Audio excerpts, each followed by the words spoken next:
Order. We'll note that Commissioner Altmans is absent. All other commissioners are present. First item of business is the order of business. Are there any changes to the order of business? President Johnson, there will be one change. Our 4:45 timetable agenda will be postponed, if you don't mind, until the second meeting in February, which I believe to be Tuesday the 16th, I think, or Tuesday the 17th. Okay. Are there any other changes? Mr. President, Mr. Kubas. I'd like to remove items 6A and 6B, some task orders with KLJ. We discussed them with KLJ earlier this afternoon, and we're going to refine those agreement numbers before we bring them back to Commission.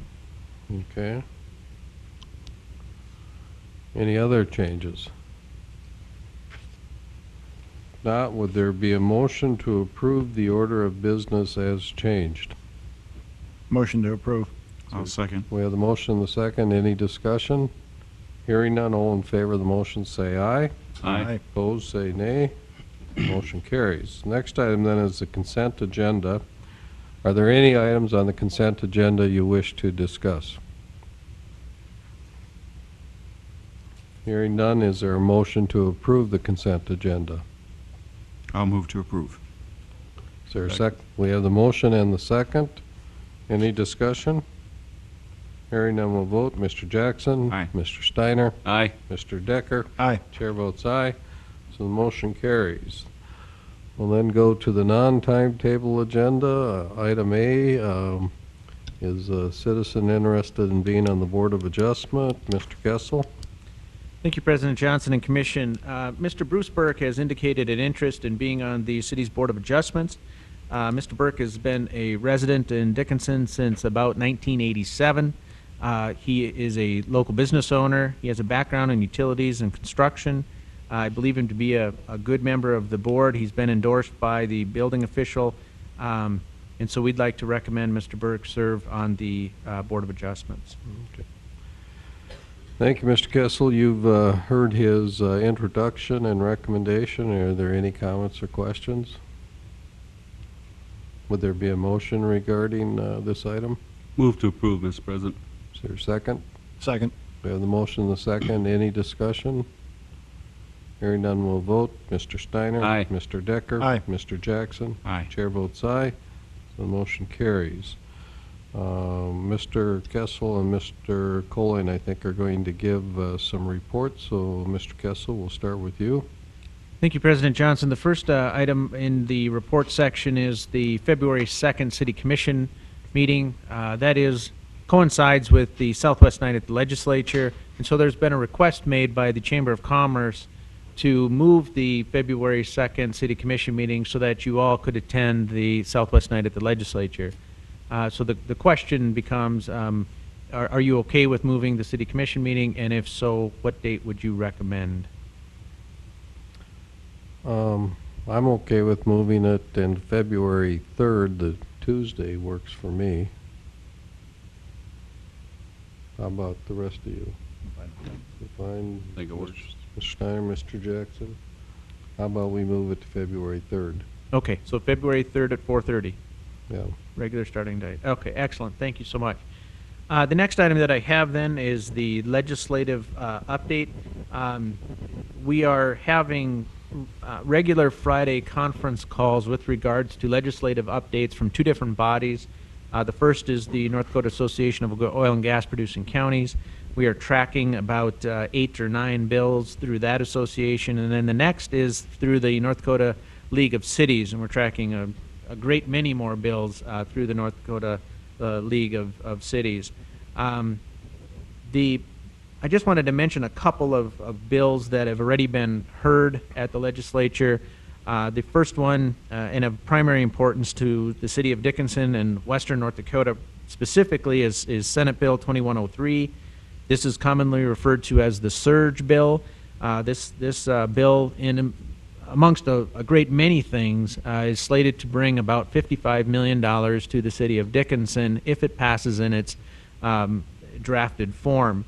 It'll also bring additional funds to other oil hub cities, school districts, counties, and townships.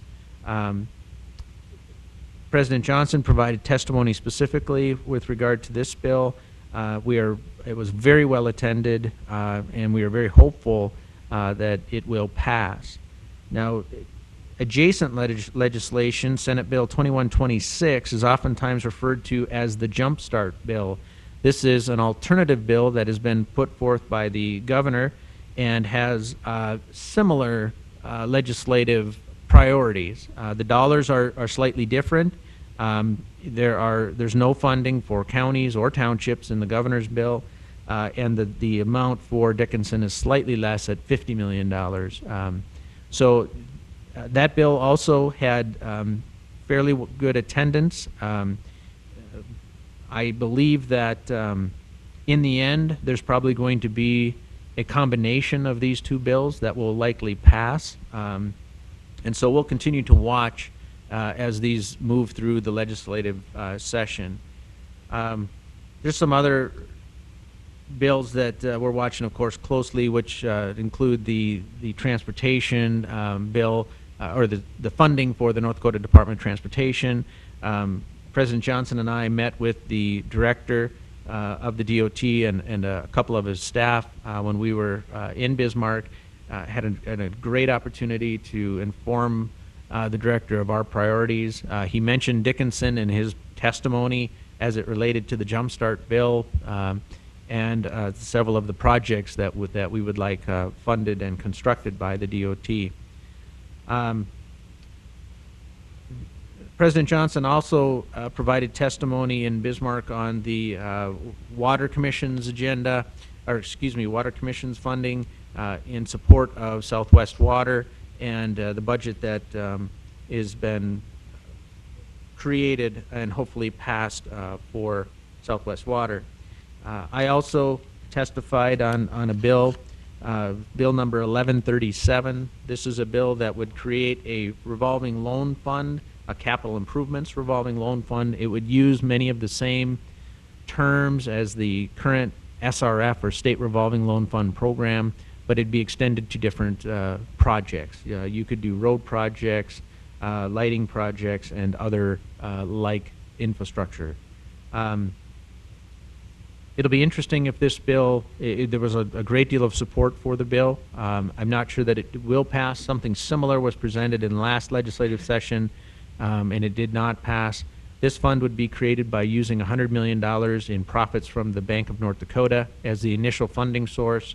It would then be leveraged to include a base of around $250 million that would then be loaned out to political entities that meet their parameters. So those are just some highlights of the bills that we're watching. I will mention one other one of local interest, specifically. It's Senate Bill 2159. This is the bill that would facilitate the land sale from the state to the school board to facilitate construction of the middle school just south of 21st Street. We are trying to get that bill amended so that it would include some funding from the state to pay for anticipated special assessments for the construction of 21st and the infrastructure that would be associated with that construction. So unless there's something specific that the commission would like to bring up, those are the ones that I'll mention this evening. And suffice it to say that there's a great many other bills that we are tracking. I just don't want to take an hour and a half to to share with you all the ones that are out there. Unless there's questions or comments, that would conclude my portion of the reports this evening. Okay. Mr. Colling? Mr. President, I have two reports on the agenda that I would like to present to you today. The first is the hiring journal from January of this year. As you'll see, we're still in a very difficult hiring environment. We were able to hire a couple of police officers for our department, which was a good success. But for many of our positions, particularly our public works, laborers, and operator positions, they remain difficult positions for us to fill.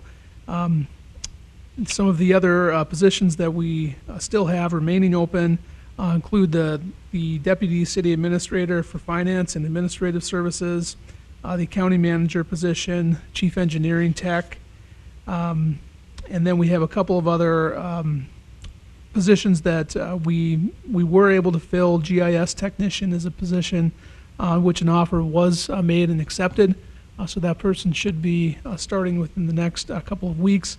As well, we have a offer pending for an engineering project manager, and we're hoping to have that position filled in the very near future. As we've been going through these hiring journals, we have been trying to keep some statistics or some record of our hiring processes. And through 2014, the city as a whole, we had over 100 hiring processes that we went through as a city. Weren't able to fill all of those positions, obviously, but we did have more than about 65 new employees start with the city in 2014. So there is a good amount of turnover within our system, and we're working on ways to improve our retention rate as well as filling and hiring for new positions. If you have any questions, I'd be happy to try and answer those. Where are we at in the process regarding either the deputy city administrator or the accounting management position? For the deputy city administrator position, we did have that position open, had a offer pending to a candidate, and that candidate did withdraw. So we were not able to fill that position. It is now being re-advertised and reopened to try to recruit a new pool of candidates. Okay, so we're not through the pool of candidate process yet then there? No, that position was just recently re-advertised and has not closed yet. Okay. And for the accounting manager or accountant position, we're in the same situation there. We had that position open and did not receive a qualified group of applicants, so we elected not to make an offer out of that applicant pool, and that position has been reopened as well. Thank you.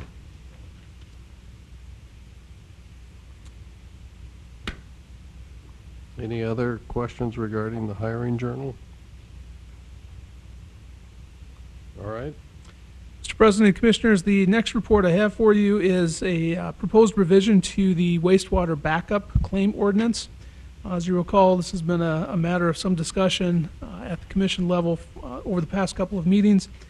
This proposed ordinance would make a couple of adjustments, revisions to our wastewater backup claim process. Specifically, it would require that any wastewater backup claims would have to be submitted to the property owner's private homeowner's insurance prior to eligibility for payment by the city from the wastewater backup fund. It would also require us as a city to submit those claims to the North Dakota Insurance Reserve Fund and have those claims adjusted prior to eligibility from the wastewater backup fund. This ordinance also includes the cap for wastewater backup claim damages at $10,000 per occurrence, or a total of $150,000 for the maximum of any one event. I think city staff, as we have looked at this process through the claims that we've had in the past year, we do have a better process for handling these claims now, and this ordinance would help us along that process in putting into ordinance form some of the administrative changes that we've been making in the past couple of months. I'd be happy to take any questions on the wastewater backup claim ordinance if you have them. Any comments or questions regarding this proposed ordinance? I have one. I think these are good changes. When we say actual costs, in the past, we've had questions about individuals trying to charge for their own labor. Are we going to make that clear one way or the other? Is that actual cost? That the personal labor component is what that language is directed at. Our intent under this ordinance, I don't think, has ever been to charge or to reimburse for a homeowner's personal labor in cleaning up their property. However, we do get those claims coming in from time to time, and our intent is not to pay those personal labor costs, but only the actual costs, the reimbursements, the money outlays that a private homeowner would have due to a sewer backup. Okay. Thank you. Yeah, I had a similar question. I wonder if you couldn't make that even more clear than what you have there. I think that's a good point.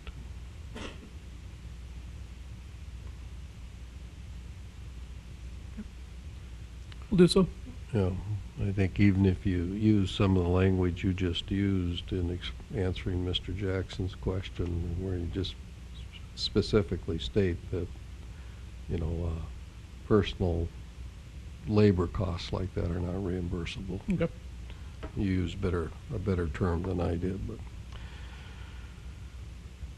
but as commissioners, are you satisfied that they could bring this as an ordinance for first reading at, say, the next meeting or one of the next two meetings? Mr. Comfortable? President, Mr. Steiner? I don't know if we need to clean this up a little bit here on paragraph E, where it talks about if the city determines that the claim is eligible for reimbursement, the city will pay for actual costs incurred by the property owner for cleanup expenses and the replacement cost of personal property. We don't address property to the structure itself anywhere in here. So if sheetrock needs to be replaced or 2x4 studs, are we not intended to pick that up, just personal property?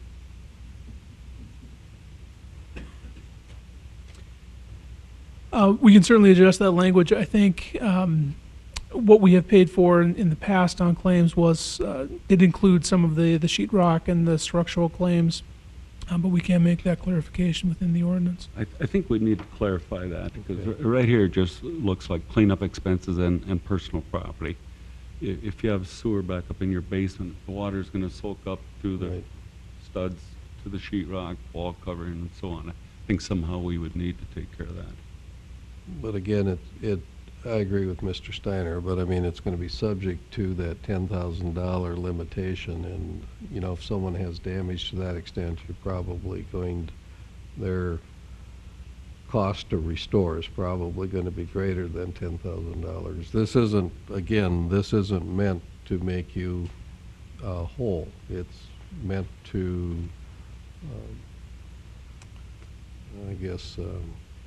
provide you some relief. But again, it's the property owner's responsibility to carry the proper insurance to protect their property from these kinds of events. Mr. Kessel?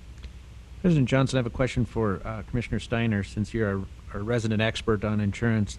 Is it not my understanding that almost any time sewer backup can result in payment from an insurance company? It's a rider that they've invoked, and separate and distinct from their traditional insurances. Is that an accurate statement? It would have to be a separate rider. Yeah. Most of it is endorsed to the policy if the property qualifies for the endorsement.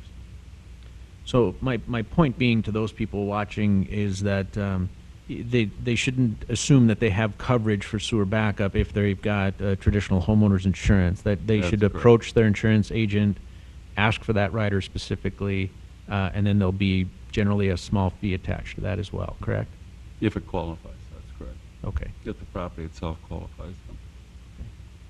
Thank you, Commissioner Steiner. Okay.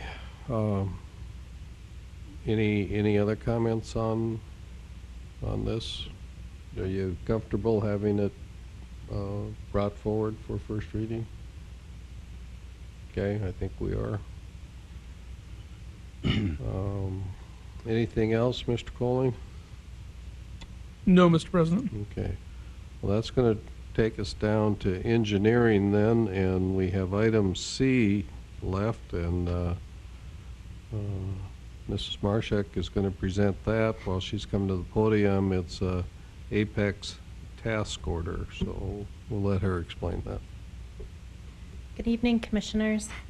The item we have before us is an update to a task order that we've done for the previous 2 years with Apex Engineering. This is the 2015 on-call plan review services.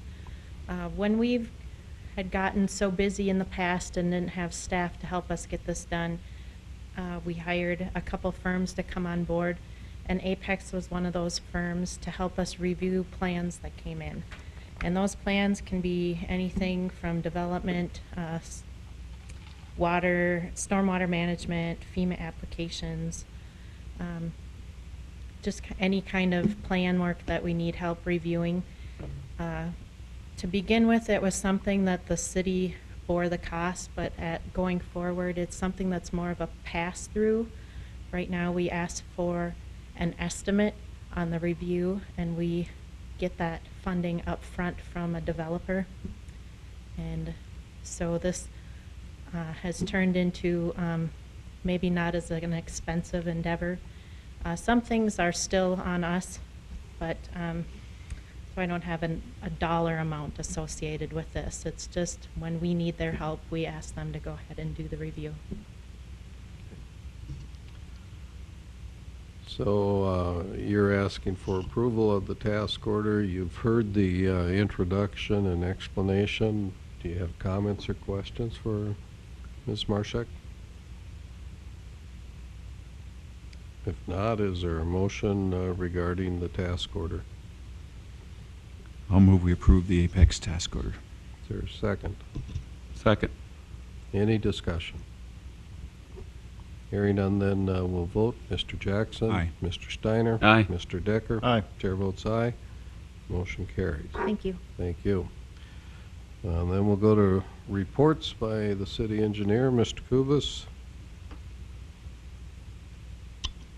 Thank you, Mr. President and Commission. Just a follow-up to a previous discussion on our North Dakota DOT urban regional program prioritization. Like Mr. Kessel had mentioned earlier in his report, he had a meeting with the DOT management in Bismarck to discuss this prioritization. We had some questions internally as to how we should present these to the department, if it would be in our best interest to lump projects together, say business loops and interchanges together. And I think a lot of those questions got answered. So this might not be exactly how it was written in the memo. I know that meeting just happened midweek last week, but the priorities as they were discussed with DOT management would be the number one project would be the permanent bypass, which was a project we had talked about. It's in design right now. It's planned to be bid in July of this year. It'll take off from exit 56 and go around town. So the permanent bypass will be the number one priority project. The State Avenue Railroad Bridge was the number two priority. Again, another project that's in design, scheduled for an April bid letting right now. The third project would be, again, a lumping together of projects, the West Loop, the West Business Loop, and the I-94 exit 56 improvements. The fourth priority is signals at exit 61. And this is a project, too, that it's kind of been in flux over the past year or so. But right now, this is a project that's in design as well, looking to add signals at those south ramps, kind of the problematic left turn onto Highway 22. So that's project number 4. And then the East Business Loop would be project number 5. We also have a couple projects on our urban road system, not on the DOT system. The two projects we have on there are East Villard and Museum Drive, and that's Museum Drive from Highway 22 to Sim Street. So again, these priorities, we need to submit them in concurrence with the district engineer locally to the DOT by this Friday. So we intend to do that with this prioritization. Again, I think we'll leave the funding up to them, and if they want to use oil funds or urban regional funds, but this would be our priorities. So if you had any questions, I'd be open to them now.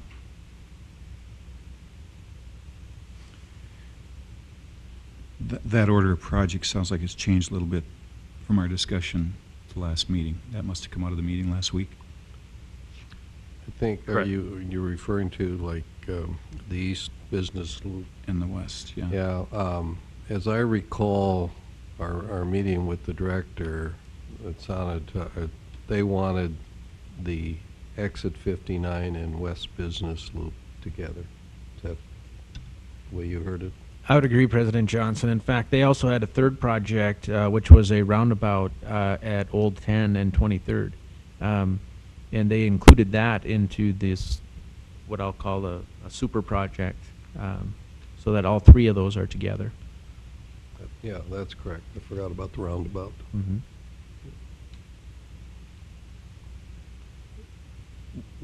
You know, and I know as a group, we had agreed that if these were separate projects, that we would prefer the east business loop done ahead of the west business loop. But at the time, when they put them all together, we thought, rather than break them up, we'd stay with that. Did we do okay, or would you have handled that differently? I don't know. Um, There's plenty to do either way, I guess. Well, I think they would, you know, they would like to delay as much as possible, I know, because they have so many projects, not only here in the west, but of course statewide, and we had to make our case that Dickinson is pretty much right on schedule in terms of development. We had to remind them what's all taking place out at Exit 59 right now in development, along with the two medical facilities, that our traffic count should be increasing there. We talked about the school, you know, that's out on that same general area. So If I may, President Johnson? I think they were looking for us to volunteer to delay things. They were. We did get a commitment that they will try to engineer that project and have it queued up for next biennium construction. And that project then would be a widening of Exit 59, addressing the West Business Loop and the roundabout potentially at Highway 10 and 23rd. All said and done, that's quite an expensive endeavor. And I've already heard complaints at Rotary this past Wednesday. There was a presentation made, and we heard complaints about that same traveling west and trying to go north. That same movement that we have at 61st, that's a concern, is starting to present itself at Exit 59 as well. You know, and I think Exit 59, they could use temporary stoplights to facilitate that movement. At Exit 61, the signal lights they're intending to put in, they told us now would be permanent. Correct. It wouldn't be temporary, that they think they have their design concept in mind on what they would do to Exit 61 long-term, and they think they can put the lighting in first. I'm not sure just when Exit 69 would get re-engineered and reconstructed, but apparently these lights don't have to be temporary now. That was my discussion with the DOT as well, that the lights, if everything goes as planned, would be installed this construction season in 2015, with still a permanent solution in the works, but maybe several years out. So the thought was, instead of putting temporary signals, these would be permanent. Permanent might be, I guess your guess is as good as mine, 5 or 10 years maybe. Yeah. Depends on the operation, how it works. One other item that was discussed was Highway 22. We talked about not putting it on the priority list, but requesting a corridor study or some cursory analysis. The DOT at the district level said they'd entertain that, you know, and we'll put a letter together to them to kickstart that. And so we have something on paper that, you know, we can discuss as future years come up, because this solicitation will come before us again in a year or so from now. So.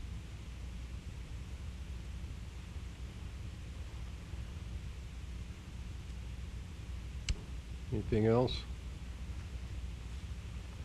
Okay, you continue, Mr. Kubas. The next item I had was, again, a follow-up from discussion at the prior meeting. We had not an agreement, but we were looking to enter into an engineering agreement to design a roundabout at the intersection of 10th Avenue East and 21st Street. And generated some discussion on just the warrants of a roundabout, the cost, benefit, to do a life cycle cost on roundabouts. So I did provide in your packet some information. This is a breakdown by Apex, who the agreement was going to be with, who we're still in discussion with on this roundabout design. And they had taken it a step further.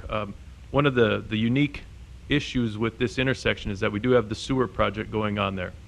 And so if everyone had a chance to look at that attachment, there's about $350,000 of intersection reconstruction that's going to be included in the Lift Station 14 design. So the pavement cost to tear that intersection apart and rebuild it to essentially what it is today, roughly $350,000. If we added the traffic signals on top of that reconstructed pavement, anticipating that we'd add some turn lanes there, there's really no turn lanes there right now, would be between $350,000 and $500,000 to add signals on top of the $350,000 of pavement reconstruction. The roundabout intersection was estimated at $1.1 million. The difference being $1.1 million would be constructing a roundabout out in the middle of a field right now. We already have some sunk costs into this of reconstructing the pavement that's there right now, or adding signals to it. So if you add the pavement reconstruction and the signal improvements, it'd be between $700,000 and $850,000 at that intersection. The difference then is, the $280,000 to $350,000 more to install the roundabout. So the difference is quite a bit less than 300 versus $1 million, but there still is a significant difference, no doubt. Some of the other questions that were posed last meeting was, the operational costs. Of a roundabout, we really don't have operational costs. I mean, we have to maintain those intersections like we do any other pavement. So that's kind of a wash. What we do have with an intersection that signalizes, of course, electricity bills. Did a little digging, and on some of the new signals that were put up on North Highway 22, we have individual accounts for those signals, so it was easier to track. In the last month's electricity bills at those signals it was $150 a month. So, run that out over a year, it's $1,800 a year. So there's some operational costs, some more maintenance. We paint the signals. We have a program, a routine to repaint these signals. It's not a significant cost, but there's a little bit more maintenance involved with the signals than with the roundabout. The other question that was brought up, and roundabouts are obviously new to Dickinson. We don't have one here yet. We've had several proposed in some development plans. The one in Killdeer is the closest one.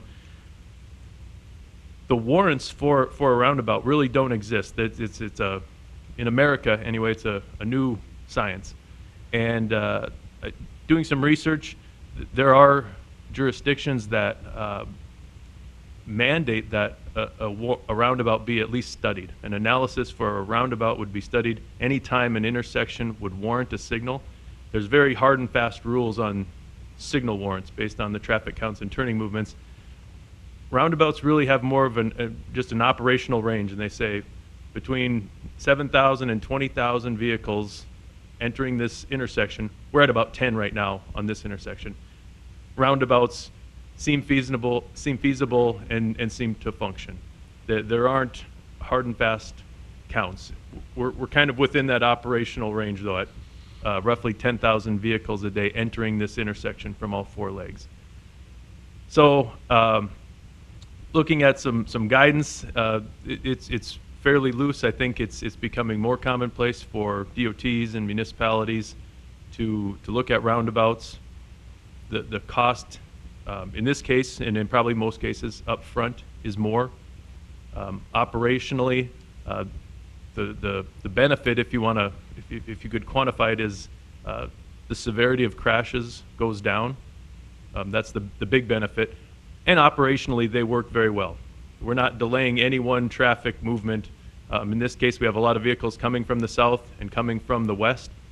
We're not delaying those. Like, we get some complaints on these stop signs. Well, the main traffic here is getting delayed a lot with these four-way stops. A roundabout, everything keeps flowing. So the two benefits really, if you, not financial benefits, but traffic benefits, are less severe crashes at those intersections and increased operations. I can buy into the less severe. I mean, that makes sense to me, you know, because in a sense you can't run a roundabout where you can run a stop sign and cause a you know, pretty serious accident. What about like the number of accidents? What do we know about roundabouts? Are we more likely to have, you know, greater number of accidents at a roundabout than we are, you know, a signalized intersection? Do we know? That I would have to do a little digging on. I didn't see that that statistic in my research. And the best guidance that I found, the US DOT and the Federal Highway Administration issued a technical memo on roundabout planning and design, and just design guidelines and parameters to follow. It's fairly old already. They probably did this, I'd have to look back at the date, early 2000s, when roundabouts nationally were becoming more in vogue. So it's already fairly dated. They probably have better statistics now, and I can do more research. But I think any time that you change the stop control, whether it's a signal, a roundabout, or a stop sign at an intersection, initially, especially initially, the crash rate will go up. That's just, we have a new movement to people. I think we saw it with stop Yeah, signs. and I mean, I think in my mind I would discount, you know, that the new period. It's like over a longer term. Because, for example, if we're to spend an additional $350,000 here for a roundabout, just, you know, to save the electricity and the annual maintenance, well, then the payback isn't good enough. But on the other hand, if there's a safety aspect here that we're likely to not have as severe accidents as you pointed out, or as many, that's a very positive factor. The other thing, every time we have an accident, then that's a police call. We have to take officers away from doing something else to go deal with an accident. So if you could show us that it reduces the number of accidents and the severity of accidents, then I think we have a better shot at making a decision to put a roundabout in as opposed to a traditional intersection. I'm sure I can find some information on that. Again, we can ask the DOT just on their crash numbers. They've had a roundabout for a couple years in operation now in Killdeer.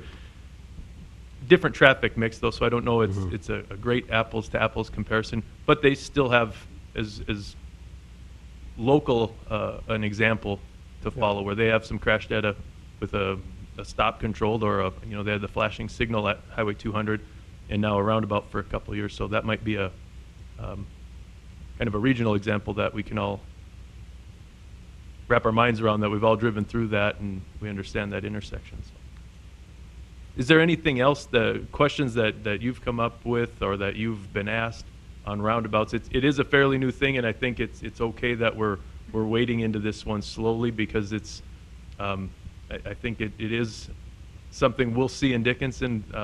These are, I think municipalities and the DOTs are finding that these types of intersections do work, but we need to be comfortable with it, and we need to educate the public while we're finding that comfort level too. So any other questions, I'd be happy to do some more research and come back again with more information, hopefully more answers and a higher comfort level. Anybody have anything else? I have a few questions, Mr. President. I, on the other hand, have seen a roundabout blown through firsthand, and so unless you put something up in the middle to kind of be that buffer to kind of let people not just have a round mound of dirt, which this was, and the person blew right through it. My question is to the 353,000 or 280 to 350. Does that include the 200,000 for the Apex study?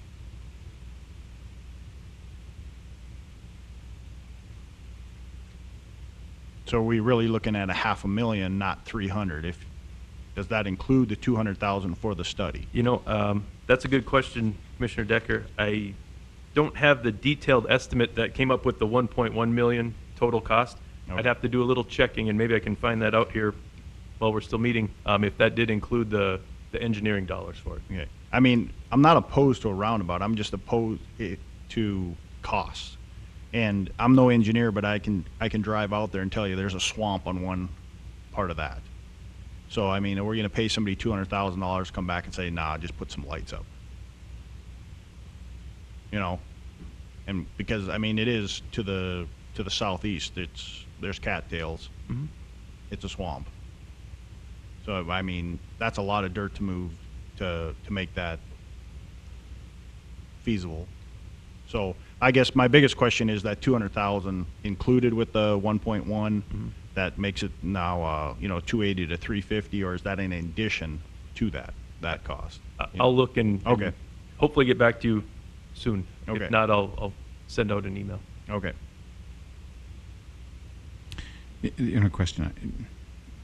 A question that I have is, where are we with this project? This is a project to replace a lift station and do a new force main.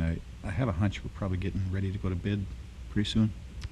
We're really close on the lift station. I know we've added some gravity sewer to the west. That looks like it's going to require some right-of-way. But yes, we're obviously much closer on bidding the lift station than on the roundabout. I guess what I'm getting at is I think we need to be careful to not hold that project up. That's an important project. We need that project to go. So if we have a decision to make on a roundabout, we should do it pretty quick here. If that decision is going to hold up this project. Well, it may, and I think the other thing that it does is if we move forward with the sewer project and hold off on the roundabout, decide to leave it as stop signs or signals, the benefit, if you want to call it a benefit of having the intersection reconstructed at the same time, that kind of goes away then. I mean, we'll have to reconstruct this intersection with the sewer project one way or the other. So that's why we were hoping and pushing this one forward a little bit, understanding it's not the most critical intersection in Dickinson from a traffic standpoint. But we have, $250,000 sunk into the pavement on this intersection with the sewer project. So.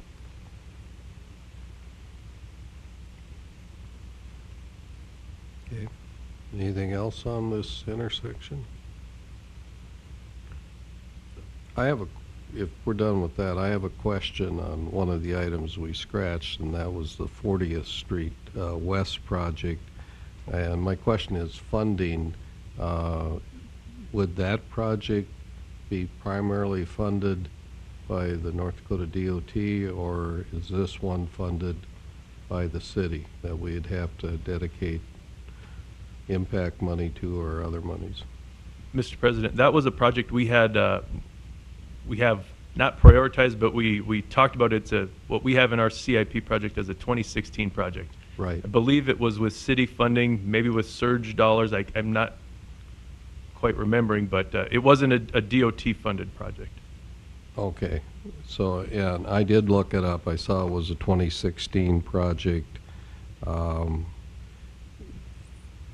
The way I've got the numbers figured, if we are successful with the surge bill, it's really not surging us ahead, it's catching us up. I think I see it as covering pretty much our 2015 projects, and probably not a lot of money that would carry over into 2016. And so part of my question too was going to be why would we be looking at this as a task order right now, other than, that we'd want to have it ready to go should there be more funding available. But Well, I think that's exactly it. What we're The thinking. projects that we've initiated as major urban street reconstruction projects with water and sewer, the 21st Streets, the State Avenues, and 40th Street, we've really found, and maybe we could have pushed those through harder, but with the right-of-way acquisitions being what they were, and a lot of that had to do with some of our modeling efforts just being in the works, so to speak. Those projects took 2 years to get from inception and task order to where we're almost ready to bid now. So it might be that the funding is a couple years out. I don't know that entering into a task order would be too early to do it today. Well, you know, we have, on our east-west legs, we have the interim bypass, which is in, and of course, that's north of this one. High on our priority list, of course, is to do 21st Street West, mainly because of all the development out there in the schools. So we will have some nice east-west legs. I'm just kind of wondering, too, why this one would be a higher, or would be a priority. Well, again, it's an urban, maybe it's a rural street construction, but it also includes water and sewer. I don't know exactly how much sewer would be included in it. The water portion would be somewhat significant because they'll take water from State Avenue, the project that'll be bid here shortly, over to Highway 22, and this water be a pressure zone 3 pressure levels with the State Avenue booster station project that's in the works. And so this water can serve a lot of area, but it'll serve some of that area that came into the city back in 2010, what I call the North Industries annexation. So Okay. it so- adds a couple different So components. there's to it. water and sewer, okay. Correct. All right, Mr. President, Mr. Jackson. I'm really glad you brought it up because I have all the same concerns. I was surprised. I shot an email to Mr. Kessel, but I was surprised to see that on our agenda.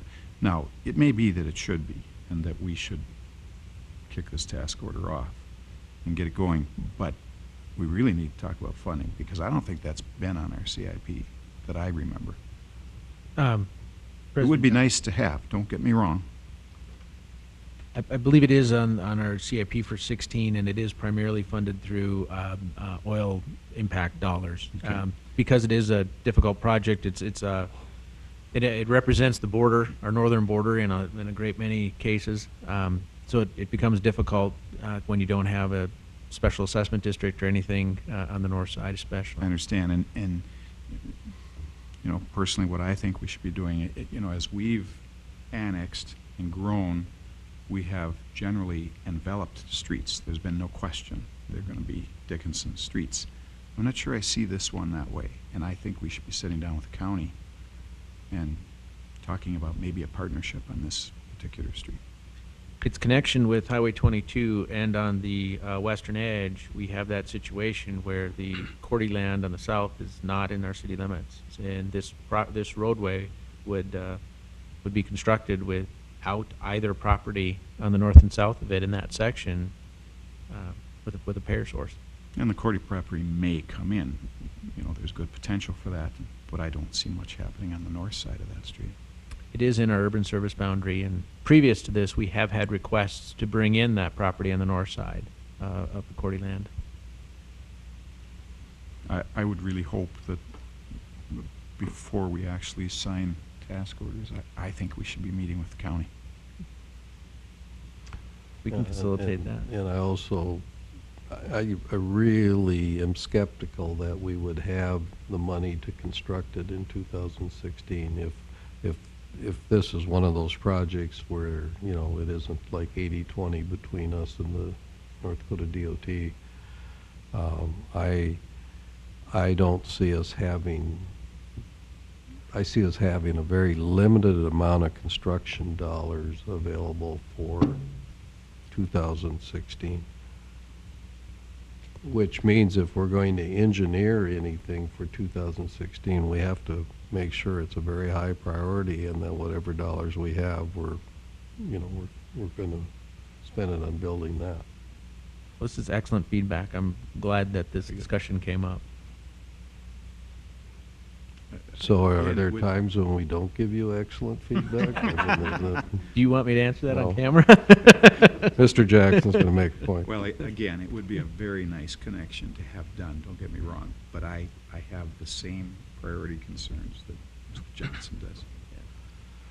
You know, if that was like our only east-west connection to 30th Avenue or, yeah, to 30th Avenue, well, then it's different, but we will have two very nice ones here shortly with 21st Street.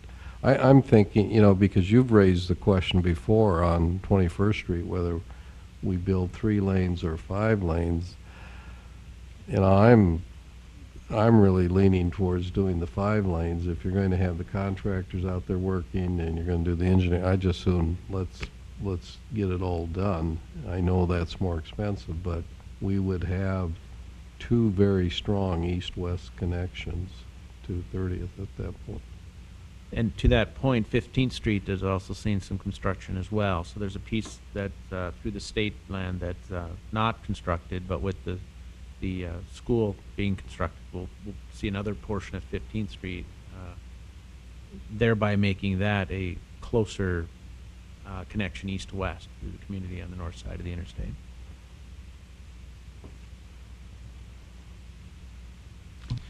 I think generally, going forward, we need to challenge ourselves a little bit more about the need and the timing of projects. What we've done so far, we had no choice. It had to be done. Everything we're going to do next year got to be done. But we need to challenge ourselves a little bit. 2016 could be a really difficult year for us because there may be projects that really should be done, but we may just not have the funding to do it. Again, all excellent points, and I just want to remind everybody that the surge funding is for the biennium. It's $55 million if that's what gets passed for the biennium. There's not a second year surge dollars. That's what we would get for that construction period. Yeah. County's sitting in the same spot we are. I mean, they don't know what to expect from the surge, really, and you know, so probably a good idea to get a hold of them and talk to them about a lot of this stuff here too. Get on their radar. And Commissioner Steiner, I will say that I've had conversations with Commissioner Elkin, and he did testify in support of the surge bill at the legislature when that was heard. So he was present. I was really glad to see Stark County have a presence in Mr. Elkin, and he did a nice job. But between the governor's plan and the surge, there's some dollars there. There's a huge jeopardize a difference couple of projects. when it comes to county funding. There's a huge difference between those two bills. The governor is counting on 60-40 passage, and more funding being funneled through the counties using that revenue stream as opposed to surge funding. Okay, is there anything else for our engineer? Mr. President, where did we leave the discussion on 21st and 10th Avenue, the roundabout? Because I do think there's... I think you were going to try to get the answer to Mr. Decker's question. So does that mean we're waiting till next meeting? Well, or till later at this meeting, depending upon whether you could find the answer on your computer there. Well, to move forward in earnest with this, if we decide to, you know, the agenda isn't before you, or the agreement, I'm sorry, the task order isn't before you today anyway, so that would wait. I guess my thought was I can get more information. I'll continue to look for the cost and have some more debate, and there'll probably be a task order to move or not move on at the next meeting in February. Okay. I appreciate all the feedback too. Thank you. It was excellent feedback, wasn't it? Like always. Yes. All right. Are we ready to leave engineering? Yes. Okay. We'll go to Public Works. Mr. Zuroff isn't here. Mr. Kessler, are you handling Public Works today? Oops, there we go. Thank you. President Johnson, I can handle the first item, which is GT Architecture. On our priorities for 2015 construction, our 7th highest priority is a brine facility. That facility will house a brine facility. We'll create brine at that location. We'll store that for use in winters such as we're having now for application in our streets. It is also would be used to house our Buildings and Grounds Department. So there would be a twofold application for the brine facility itself. What you have before you is a standard architectural agreement to engage GT Architecture. It's a local architectural firm that has done, the members of that firm did some work on our public works building, so they have some familiarity with the area. They were not engaged as GT Architecture at the time, but they have formed their own company. Because of that, we'd like to engage GT Architecture to do the design of the brine facility. So it'd be our recommendation to approve this agenda item. What kind of process did you go through to arrive at the recommendation for GT Architecture? Mr. Zeroff was in charge of that process. I know that he contacted a couple of firms. I do not know exactly the criteria that he utilized in selecting GT Architecture, other than what I've mentioned to you before, or this evening. The fact that they had worked on our public works building in terms of that design. They are a local firm, and he's been comfortable working with them because of that. Yeah, I'm comfortable with their qualifications. I want reassurance that we followed the proper process in coming to this recommendation. As a engagement of a professional service, we don't have to bid this type of work. Beyond that, I wish I could tell you more in terms of who he contacted specifically. I know he had conversations with more than GT Architecture, but I can't tell you specifically who those were with. Mr. Colling, are you comfortable that we've done this in the proper manner? I am, Mr. President. As Mr. Kessel said, our ordinances and state law do not require a public bidding process for a professional service such as this with an architect. The actual construction of the building will be publicly bid, bonded, and follow the appropriate procedures. But for this selection of an architect for this project, I am comfortable that the city has followed appropriate procedures and process. Okay, thank you. Any other questions or comments? Would there be a motion regarding this item? Move to approve, Mr. President. Is there a second? Second. Any discussion? Hearing none, we'll go ahead and vote. Mr. Steiner? Aye. Mr. Decker? Aye. Mr. Jackson? Aye. Chair votes aye, so the motion carries. Are you introducing item B then too, Mr. Kessel? I will do that. Again, President Johnson, before you is a 2015 version of the General Planning and Modeling Services contract that we've engaged Apex in the past. This is essentially an extension of the existing contract that we have to provide those services. As you are aware, they have completed almost all of our modeling and planning services for our wastewater treatment facilities and our piping. We are extremely pleased with the work that we have received from them, and we'd like to continue to engage them in planning and modeling services in 2015. This contract reflects that continued desire. Okay, thank you, Mr. Kessel. You've heard his introduction and explanation and recommendations. Are there any comments or questions by commissioners? Hearing none, is there a motion regarding this item? Move to approve, Mr. President. Is there a second? I'll second. We have the motion, the second. Any discussion? Hearing none, we'll vote. Mr. Steiner? Aye. Mr. Jackson? Aye. Mr. Decker? Aye. Chair votes aye. Motion carries. Anything else from Public Works?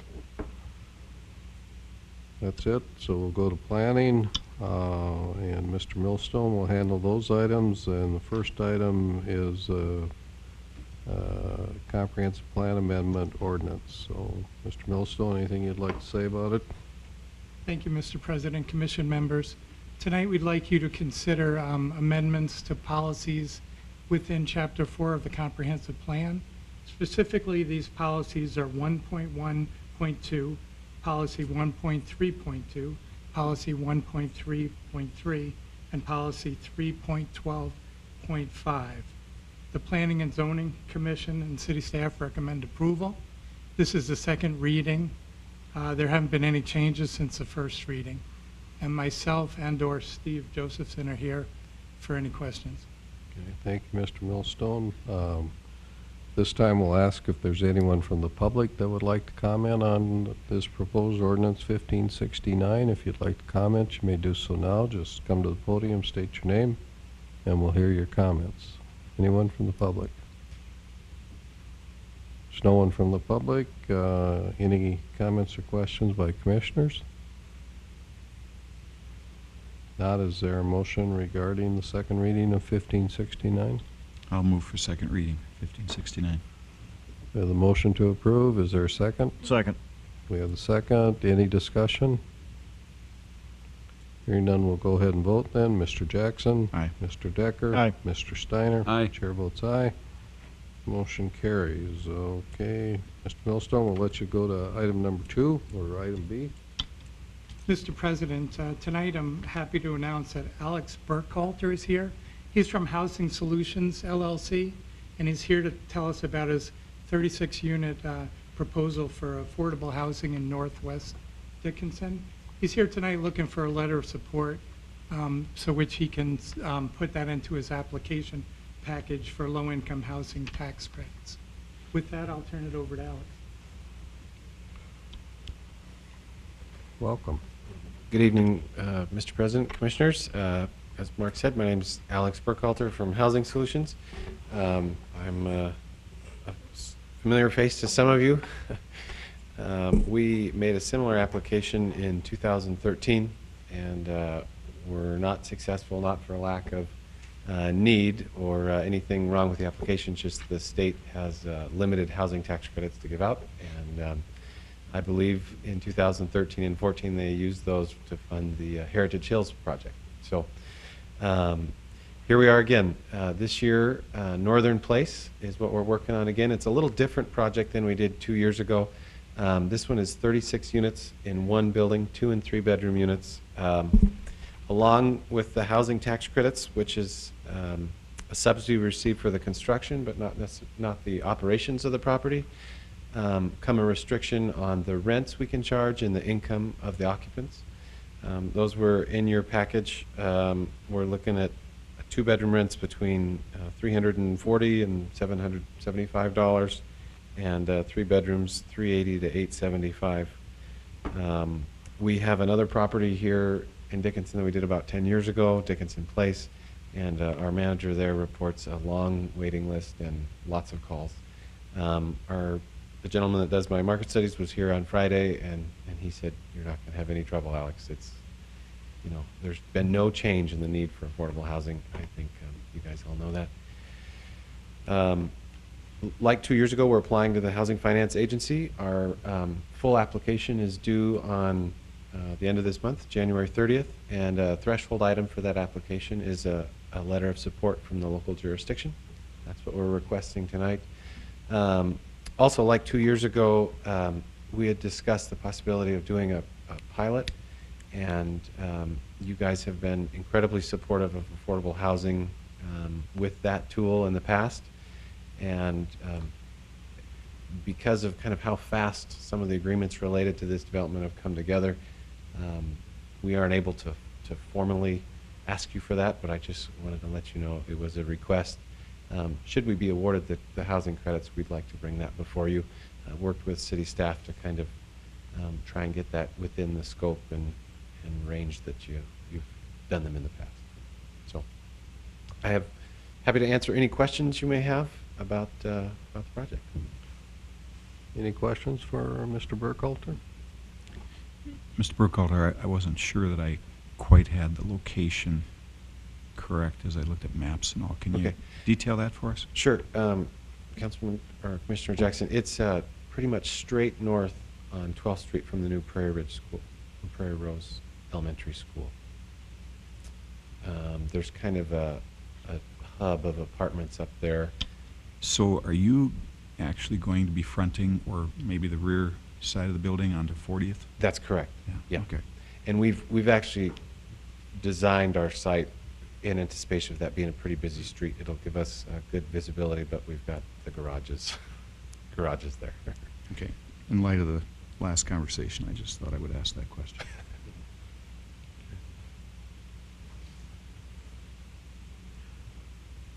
Any other questions? I think the motion, if you're so inclined, would be to move to grant a letter of support. I guess we would probably instruct staff to write that letter or draft that letter, but Mr. President, in your packets, if you page all the way back, in this item, there is a draft letter of support for this project. Do you want two separate motions? One for letter support, the other for the pilot? we're not. Commissioner Steiner, all we would be looking for at this point is a motion approving the letter of support in the event that they're successful in their tax credit application. Time out. There would be a publication period that they would go through, and then we would more than likely be back to you with a pilot request. Okay, thank you. You have the pilot language in this letter. I was just going to suggest we strike the first sentence of the last paragraph. Or at least rework that. We'll have to rework that a little bit. Yeah, 'cause, I mean, I'm not opposed to granting the pilot. I just would, as Mr. Burkhalter stated, we would want to do this consistent with the other pilots that we've granted to affordable housing, so that this is no better or no worse. Kind of changes our point of negotiation if it's already in the support letter. Yeah. So I think I think we can leave it to your discretion to draft the support letter, but it wouldn't include the pilot. you know. So I think Mr. Steiner was about to make a motion. I would move that we do draft a letter of support. Second. Second was, did you have a comment? Yeah. Sorry, was the motion as written or to, the pilot language, let me, kind of an intricacy of the housing tax credit application. We, as the city attorney said, we weren't able to run the proper notices to come forward, request an agreement, and, kind of do it all, sign on the dotted line. But with the city's history of supporting projects in this way, we wanted to capture some of that because that goes towards leveraging other funds, and that will make this Dickinson application more competitive against projects in other communities. So If we tried to put together a letter that said Right. this is what we're looking at doing. We can't say we've agreed because we didn't cross all the T's yet. If the language says that in principle, the city expects to grant a pilot, but doesn't include the numbers, will that be sufficient? Because I don't think we're going to act on the numbers tonight. You would have needed to have negotiated that really with city staff. They know what we've done in the past, and Sure. And I guess I thought part of our request was that we had, my intent was to line up with what you guys had done in the past. Did we do the same way with Dickinson Place? No, Dickinson Place, there's no pilot associated with that. that was 10 years ago. That was 5 acres for $25,000.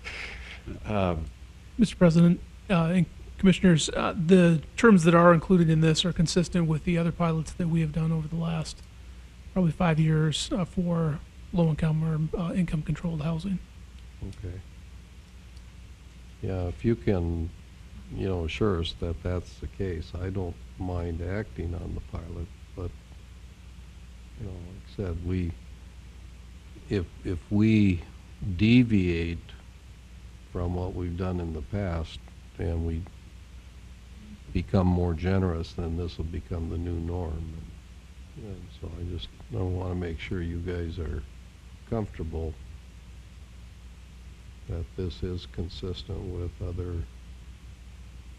low-income housing projects that we've supported and that we have pilots with. President Johnson, I've not run the numbers myself, but I'm confident that if Mr. Colling has done so, that it'd be accurate. Mr. President, I'm comfortable with the letter as it's written. If you decide to change the terms of a pilot, that is a separate proposal that will come before you, and you have discretion as a commission to do that at your will. As I say, the terms that are included in this pilot are consistent with what you have done in the past, but they are not binding. You can decide to change them once the pilot would come before you as a formal request.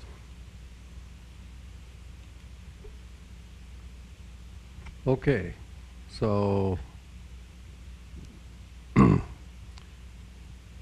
would you agree to withdraw your motion? I would. And would you agree to withdraw the second?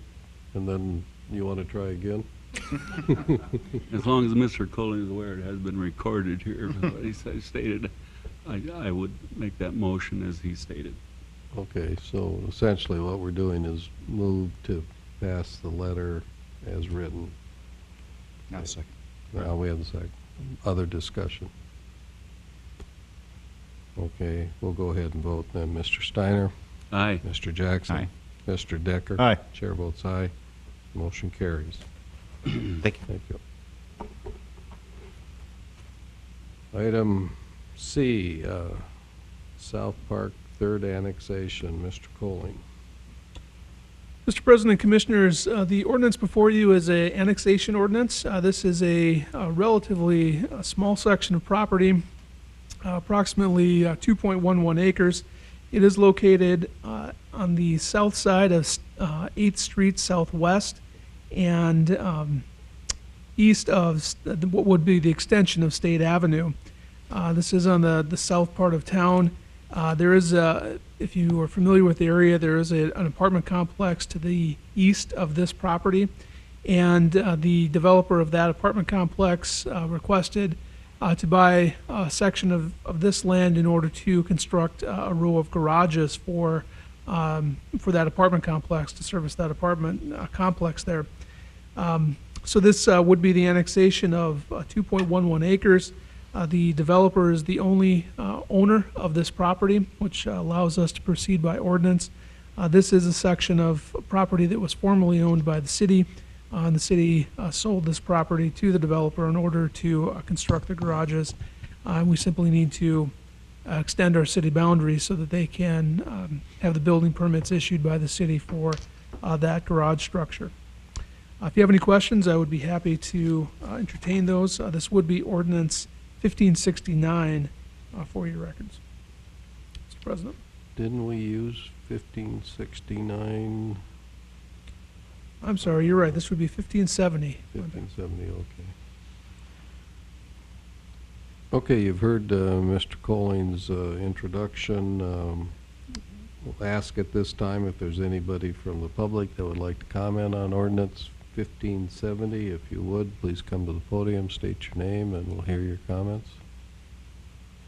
There's no one from the public that wishes to comment. Any comments or questions by commissioners? It's not. Is there a motion regarding the first reading of 1570? I'll move. Mr. Jackson moves the approval. Is there a second? Second. We have the motion, the second. Any discussion? Hearing none, we'll vote. Mr. Jackson? Aye. Mr. Decker? Aye. Mr. Steiner? Aye. Chair votes aye. Motion carries. Then we'll go to reports. Mr. Millstone? Yes, Mr. President, actually, Mr. Colling is going to be handling number one of that report. Okay. Mr. President, Commissioners, what you have on the first report there is the annexation request for exit 56 and some area surrounding exit 56.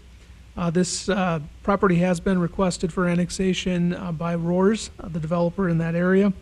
It is a large section of property, about 300 acres or so, and this is what I guess is referred to as a flagpole annexation proposal.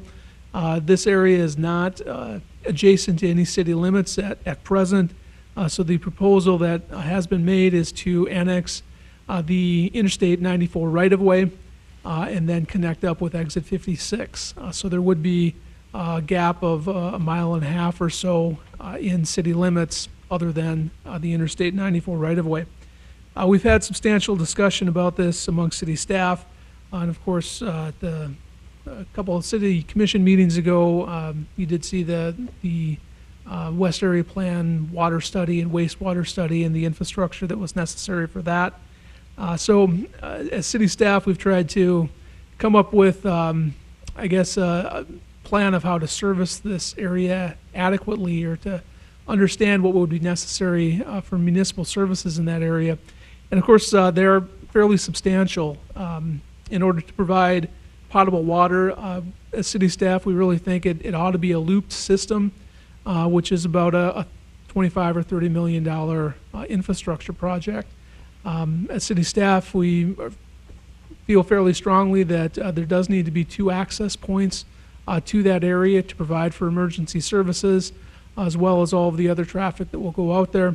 And that would require the extension of either 15th Street or Westridge Drive or some combination of roads in order to provide adequate access to that area.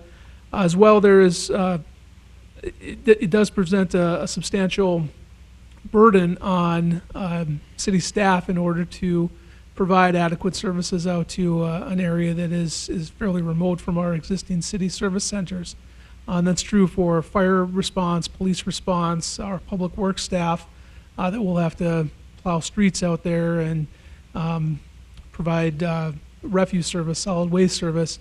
I believe our solid waste staff clocked the distance between this area and the existing landfill, and it's about, I think it was 13 or 14 miles that they would be driving between those facilities. Our solid waste vehicles don't go on the interstate, so they would be taking the alternate access routes in order to provide service out there. So we have met with ROARS about this annexation proposal and are in the process of trying to find, I would guess we would call them interim solutions to the problem, and that may include providing some sewer service or other limited municipal services by contract, as we do with South Hart and Dakota Prairie Refinery, but not annexing the property and requiring then the additional municipal services of fire protection and police protection out in that area. I think I can say ROARS was open to the proposal of some interim solutions out there, given the fairly extensive infrastructure and personnel costs that annexation would require. We don't have an agreement with ROARS on that. We're still in the process of talking that through, but wanted to make sure that it was before you and on your agenda so that you were aware of the requests that will or may be coming before you. I think the first thing that is going to come up on this request is for an urban service boundary extension. And other staff may be able to remind me better, but I believe that is coming up at the February Planning and Zoning meeting for an urban service boundary extension. We're going to continue to talk among city staff and refine our plans and ideas on this proposal and meet with the developer as well. But wanted to put that out there for you and invite any response that you would have to this request. Mr. President. Thank you, Mr. Colling. Any questions or comments?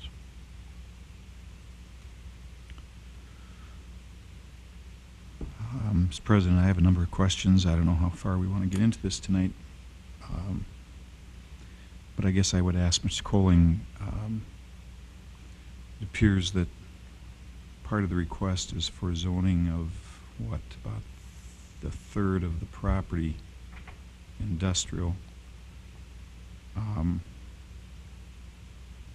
We've had a lot of conversation during our West Area Plan meetings about not doing industrial in those areas. Have you guys talked about that as a staff?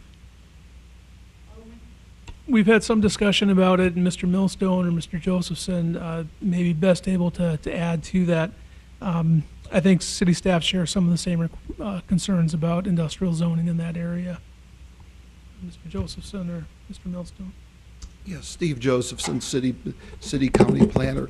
When we have spoken to representatives of ROARS prior to them submitting their application, and we had discussed the the West Dickinson plan and the proposed interstate future land use category, and our recommendation to them for rezoning is that they go forward with a planned unit development, if for no other reason to limit what uses could be permitted at that location. And that's what we've conveyed to them.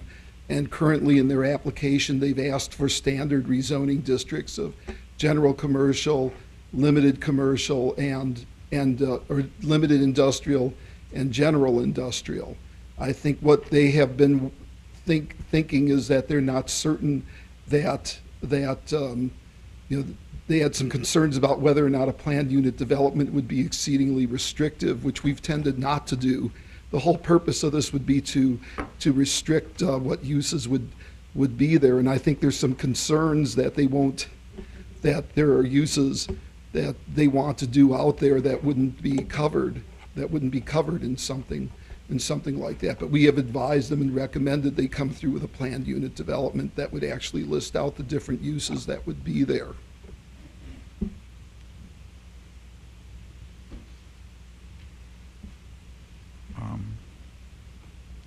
Mr. Colling, I understand the letter right. I mean, I think it's pretty clear that the developer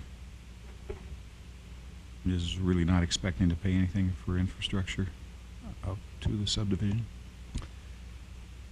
Mr. President and Commissioner Jackson, we've had that discussion with ROARS and let them know what the extent of the infrastructure that would be necessary.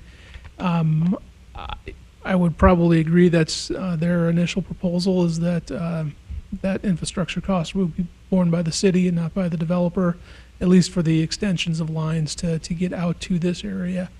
I don't think city staff agree with that proposal. I think for this development rather, the developers among city staff think that the developer ought to bear a substantial portion of that infrastructure cost.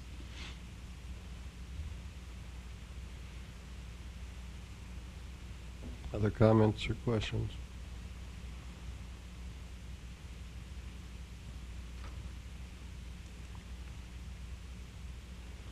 Okay.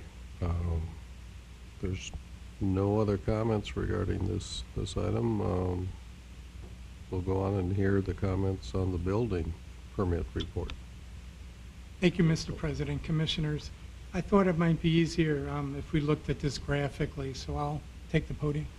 Okay.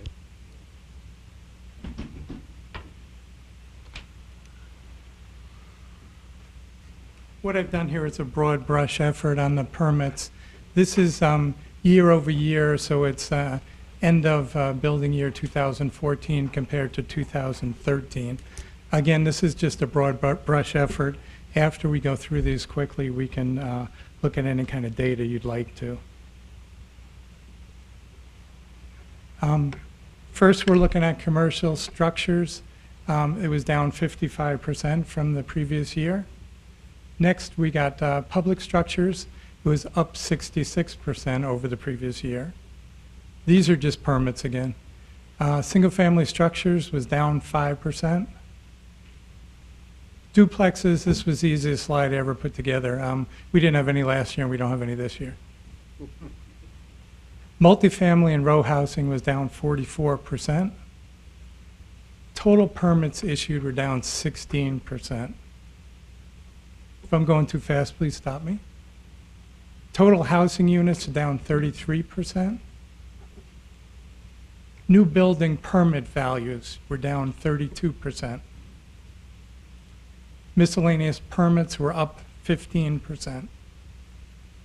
And fees remitted to the city were up 2%. As I said, that's a broad brush effort, so if you'd like to delve into the data, just let me know. Do you know the total housing units that were permitted? In 2013, we had 840. In 2014, we had 559. Okay, thank you. Mr. Millstone, is it accurate to say that some of that decrease was because of our lack of infrastructure? That there were Very much so. areas in the city Commissioner that we... Jackson, yeah. If you asked me, my personal opinion, there were several factors involved. Our three biggest subdivisions, which in my mind are Pinecrest, Cook Meadow Hills Fifth, and Prairie Creek, all didn't get off to well, they got off to a very small start last year. Some of that was due to the weather. Some of that was due to financing, their own financing. Some of that was due to impacted city infrastructure. We kind of held back Prairie Creek a little bit. So I think if we look at all those factors, those three major subdivisions really didn't sell any lots this year. And so we're looking for a big year coming up in 2015. Thank you. Other comments or questions? All right, Thank thank you.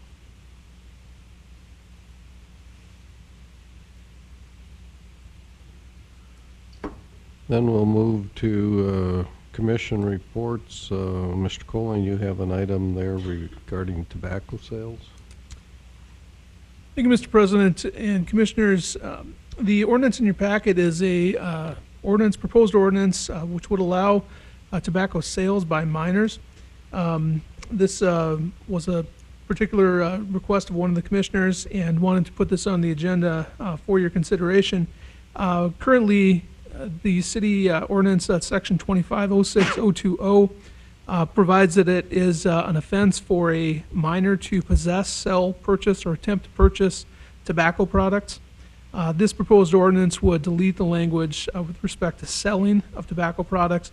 And I believe the intent on this is, in particular with respect to our C-stores or convenience stores that do sell tobacco products, when they are employing individuals, it's difficult for them to hire anybody under the age of 18 because they are not allowed in the city of Dickinson to sell tobacco products. Be happy to take any questions on the ordinance if you would have them. Okay. Thank you, Mr. Colling. Any comments or questions? Mr. Kessel? President Johnson, I should mention that we brought this change up at our executive team and had a discussion about it. And I think Police Chief Dossinger's in the back, and I don't want to put words in his mouth, but there was concerns raised not only by the Chief Dossinger, but about 16-year-olds providing sales to others and their ability to say no to friends. We're very concerned that it may facilitate sales to underage tobacco users as well, if this change is made. It's a concern that was expressed at the executive team, and I felt it necessary to be shared at the commission level. The way I read this is tonight that you just got this as a report. It's not on here for action, for first reading. That's correct. Okay.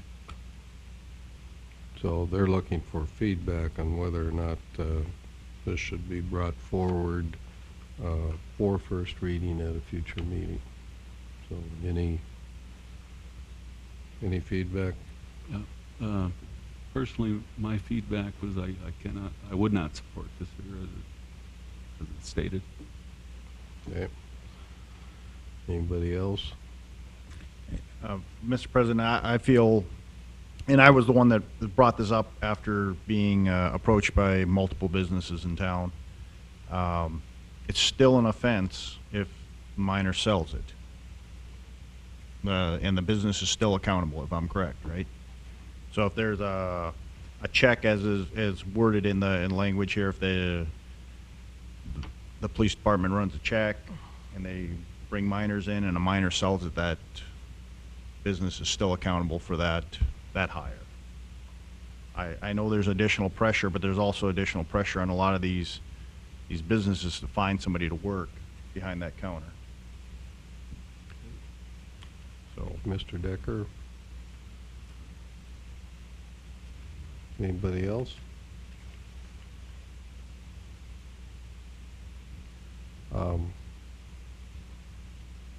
I kind of feel the same way as Mr. Steiner. I would be inclined not to support it. I mean, but I'm not opposed to having it come on the agenda and allowing for the public comment. I suspect we'll get a lot of public comment, and but you know, going in, I would be inclined not to support this. I can't think of an argument that would change my mind.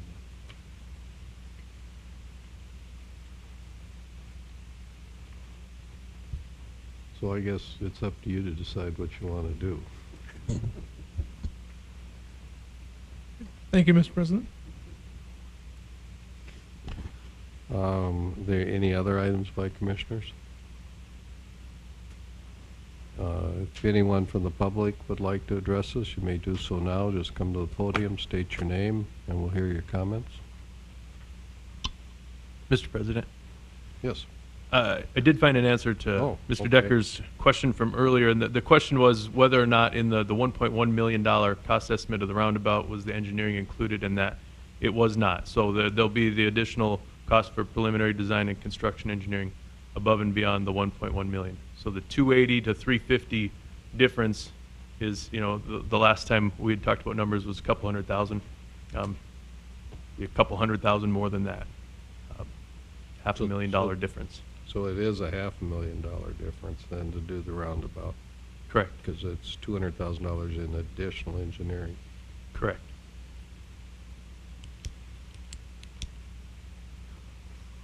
Well, I think that's a lot of money, especially, you know, knowing that we're coming into a period where we're likely to have less money than what we would have thought 6 months ago.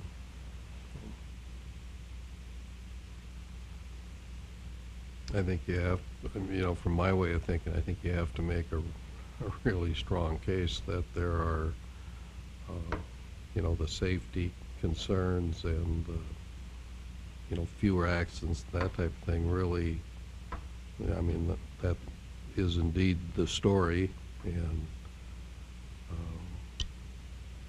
you know, to justify an additional $500,000 over a lighted intersection. And I think regardless of how this intersection in particular goes, it's good discussion, it's good information and awareness Right. for the commission, for staff, and for the public. It's new to the community. I would remind you that we are also looking at an intersection improvement on the south end of 10th Avenue East at the intersection with Villard. It's another intersection that's came up as a potential for a roundabout, and that one, no matter what we do there, we'll need some geometric improvement again. So we'll have some sunk costs. That one will be a much more difficult. I don't know how much more expensive, but it'll be more expensive if we would go a roundabout.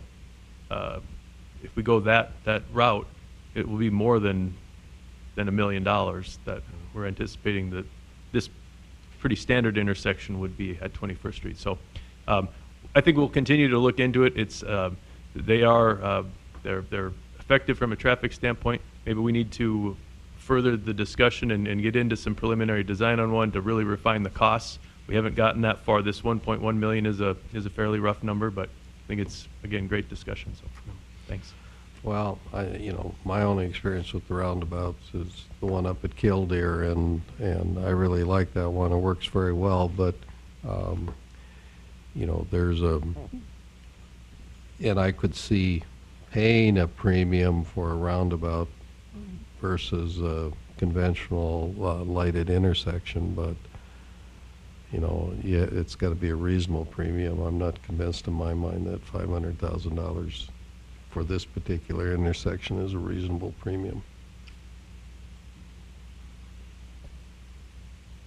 You know, I'd love you to convince me, because I like that roundabout.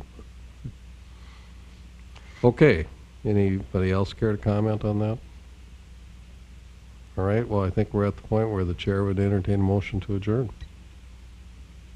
So moved. Is there a second? Second.